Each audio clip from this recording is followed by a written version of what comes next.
के लिए क्या कहें कि समय कम है। हम तो अपना सारा समय समर्पित कर चुका हूं पहले ही आपके क्षेत्र को, आपके बच्चों के बीच में, इस जमीन की सेवा के बीच में, इस माटी की सेवा के लिए हमने सारा समय समर्पित किया। समय के साथ साथ जो मेरे पास वो समर्पित कर दिया है। और उसके बाद मुझे लगा इसी मिट्टी और आपके बच्चों के ही जो भविष्य है, मिट्टी की आवाज, बच्चों का भविष्य जो दिखाई दिया, तो मुझको लगा कि केवल जमीन में पौधा को रोपने से, गेहूं को बो देने से वो फसल बेहतर नहीं होता।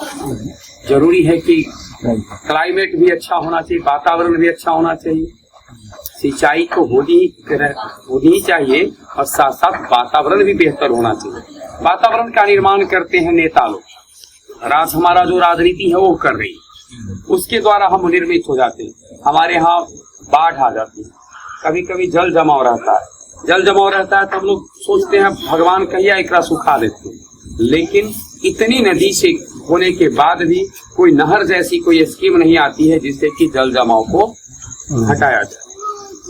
ठीक है, नेताजी आते हैं तथाकथित और करते हैं, कुछ समय कुछ चिवड़ा, कुछ मिठा, कुछ फलाना चिलाना बांट देते हैं, कहते हैं कि आपको बाढ़ आई थी तो हम आपको राहत दिए थे ना राहत, तो लोग कहते हैं हाँ हमको दिए थे।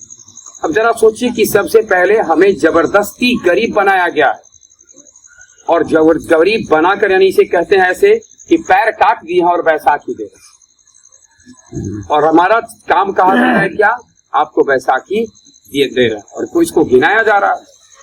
आपने अगर जल निकासी की व्यवस्था की होती, नदी को ठीक ढंग से रखा होता, बाढ़ जैसी स्थिति नहीं होती, जल जमाव जैसा नहीं होता, तो कोई जरूरत नहीं थी कि आपको इतना देना पड़ता। हमारा हिस्सा है, हमसे छीना गया है, और हमको जब 1 रुपया उसका दिया जाता है तो खूब चिल्ला कर कहा जाता है कि हमने आपको दिया है। एक चीज। दूसरी बात है, जितनी सरकारी योजनाएं आ रही है उसका जमीन पर जब हम लोग देखते हैं कि जमीन पर कैसे उतरता है, तो जमीन पर उतरने का तरीका उसका हम सब जान रहे हैं, कितना बेहतर ढंग से उतर रहा है, उसे क्या हालात होते, बना हुआ रोड खराब हो जाता है क्योंकि उस रोड को दोबारा खोदा जा रहा है, कभी नाला लगाने के लिए, कभी नल लगाने के लिए, कभी नाला को निकालने के लिए, कभी नल को लगाने के लिए गड्ढा खोदा गया, सड़क कमजोर हुई। अब सवाल है कि क्या वो योजना गलत है? नहीं, मैं ये किसी योजना को गलत नहीं कहता, लेकिन योजना ठीक से अगर बनती तो सोच लिया जाता पहले से ही कि रोडो ढाले के है, एकरो में नालो निकाले के, एकरो में पाइपों निकाले। अगर योजना तीनों एक साथ चलती तो इस तरह की दशा नहीं होती, लेकिन बनाने वाले 3 बार में इसको, 3 बार में, 4 बार में करेंगे। एक बार रोड ढला गया, फिर खनो इसको, फिर से इसको फलाना करो, चिलना करो। ये सारी चीजें नीति के में खोट है, और इस खोट का खामियाजा हम सब होगा। कभी रोड पर पानी लग जाए। अब पहले तो हमको लगता है कि बाबा बैठे हैं उधर, थोड़ा सा ज्यादा उम्र के हैं, उनके जमाने में जब कच्ची सड़क रही होगी तब वर्षा में पानी अपन रास्ता अपने ढूंढ लेता, पहुंच जाते रहे चौड़ चार। लेकिन आज रोड पक्की हो गई है, सीमेंटेड हो गई है, परंतु उसमें पानी कहीं इतना लगा रहता है, कहीं कुछ रहता है। जेठ के समय मौसम में भी जो है सो कहीं पर जहाँ जमीन सब सूखे रहते हैं वहाँ रोड पर कहीं पानी। ये हमारी स्थिति है, जल जमाव से जुड़ी हुई परेशानी है, तमाम तरह की परेशानी के बीच के। अब सवाल है कि इसका समाधान कौन करेगा? तो इसका समाधान हम सब मिलकर करेंगे। हम सब मिलकर कैसे करेंगे?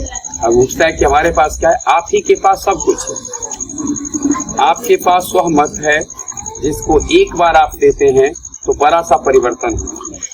हम सब सोचते हैं 1 वोट, इससे होगा क्या?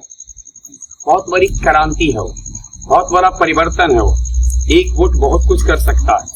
5 लोग आप यहाँ बैठे हैं, 5 वोटर हैं, बहुत कुछ हो गया।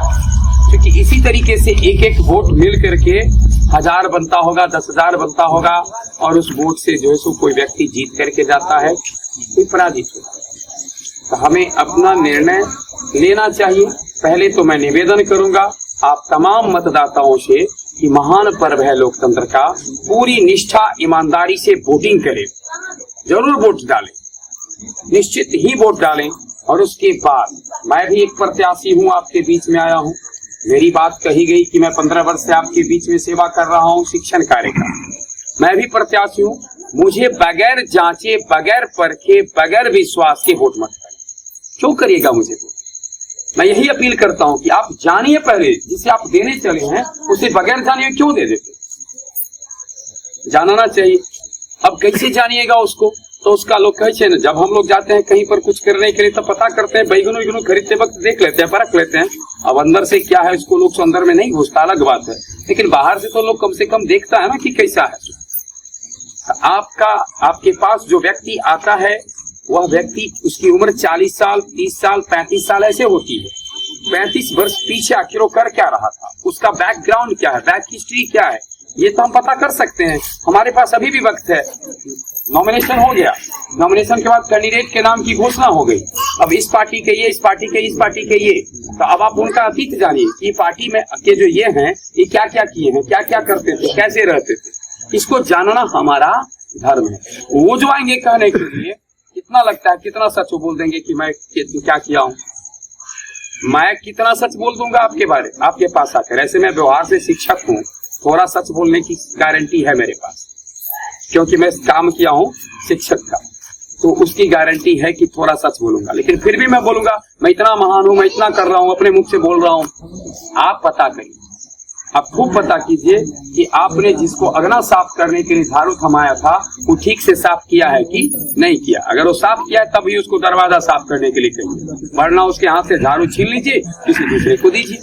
तो सीधी सी बात है कि हमको जब लगे कसौटी पर कि हाँ कसा जा सकता है तब ये वोट। इसलिए मैं कभी नहीं कहूंगा कि मुझे ही वोट दीजिए, मैं कहूंगा मुझको खूब बेहतर ढंग से परखिए, समझिए। पड़ोस का हूँ, निकटवर्ती बहुत सारे लोग मुझे जान रहे हैं, समझ रहे हैं, और नहीं हो तो और मुझे बुलाइए, जानिए, और लगे कि यह व्यक्ति मेरी बात को अलग विधानसभा में रख सकता है, मेरी मिट्टी के लिए लड़ाई लड़ सकता है, हम सबों के, हमारे बच्चों के सपनों के लिए आवाज उठा सकता है, जो धुंध आ गया है इसको दूर करने की कोशिश कर सकता है, तब आप हम पर विश्वास व्यक्त करते हुए आशीर्वाद स्वरूप मत को छीना नहीं जा सकता है, मत मांगने का चीज नहीं है। मत लोग जब प्यार से, जब विश्वास हो जाता है तो लोग उसको उदारता से दे दें।